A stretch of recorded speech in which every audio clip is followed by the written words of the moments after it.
చెప్పండి. పవన్ కళ్యాణ్ చంద్రబాబు ఇద్దరు కలిసి జగన్ ఈసారి ఓడిస్తామంటున్నారు, గెలవనీయమంటున్నారు, మీరేమంటారు? సరే, వాళ్ళు ఆయనకు జెండాలు కలుపుకోవడం చంద్రబాబు నాయుడుకి నైజం.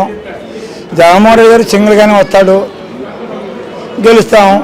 170 కన్ఫామ్. దీంట్లో ఖాళీ కుర్చీలు చేయటం, లేకపోతే ముందు ఏం లేకుండా చేయడం అనేది సమంజసం కాదు కదా. ఇచ్చినట్టు చెప్పినట్టు చేశాడు. అన్ని విధానాలు బాగానే ఉన్నాయి. ఎక్కడేం ఊళ్ళు పొరిని ఆయనకి గెలవటానికి ఖచ్చితంగా మళ్ళీ జగన్మోహన్ రెడ్డి గారు ఈ రాష్ట్రంలో మళ్ళీ ముఖ్యమంత్రి.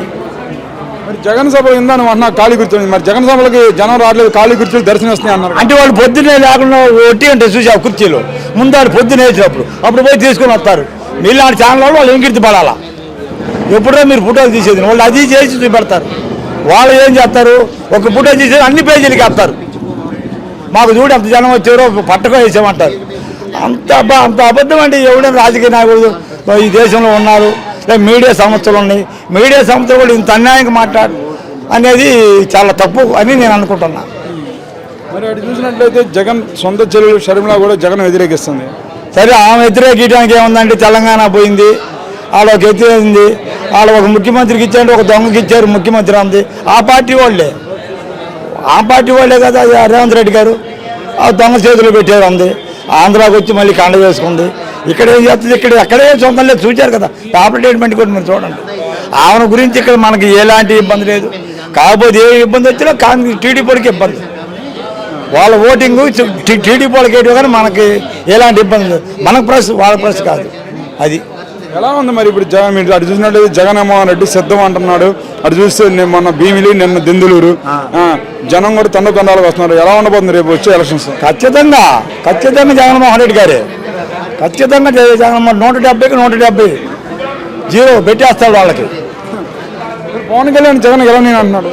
ఆయన ఏముందండి, ఆయన బేకు వాళ్ళు రేపు ఎలక్షన్ వచ్చేళ్ళకి వాళ్ళిద్దరు ఒకరికొకరికి వేసుకుంటారు. వాళ్ళు గెలిచేది కాదు, చచ్చేది. ఈ రోజుకి ఒకటి లేదు ప్రకటన. పలా దాడుగా మేము ప్రకటించామనేది లేదు. వాళ్ళు ఎక్కడ ప్రకటించాడు, ఎక్కడ చీట్లు ప్రకటించారు, నీకు నాకు పొత్తు ఇత్తని ఎక్కడ ఏమి లేదు. వాళ్ళకి ఇక్కడ ఏమి లేదు. అసలు వేస్ట్ క్యాండిడేట్. ఇంకా ఎప్పుడండి 2 సార్లు పార్టీ పెట్టాడు, తిరిగాడు, ఒక్క సీటు రాలేదు. ఆయన గెలవలేదు. ఈయనే ఓడుతాడు ఈయన్ని. ఇంకొకటి చంద్రబాబు నాయుడు మేనపోస్ట్ ఎచ్చుంటుందంటే ఒకటండి ఛాలెంజ్. చంద్రబాబు నాయుడు మేనపోస్ట్ పోయినసారి ఎత్తకరమ్మను, జగన్మోహన్ రెడ్డి గారి మేనపోస్ట్ ఇప్పుడు పెడదాం. ఇద్దరు కలిపి కూర్చుందాం, చర్చలకు రమ్మనండి. నేను ఎక్కడికైనా ఛాలెంజ్ రమ్మనండి, ఎవరితో నేను మాట్లాడదాం. ఇద్దరు మేనపోస్టులు పెడదాం. ఆయన అప్పుడు ఇచ్చిన పథకాలు ఏందో, జగన్మోహన్ రెడ్డి గారు ఇచ్చిన పథకాలు ఏందో వాటిని కూడా టాలీ వేసి పెడదాం. ఎక్కడికైనా ఛాలెంజ్ రమ్మనండి. షర్మిల గారు రమ్మనండి, చంద్రబాబు నాయుడు రమ్మనండి, రేవంత్ రెడ్డి ఎవరైనా రమ్మనండి. ఇక్కడ రెడీ.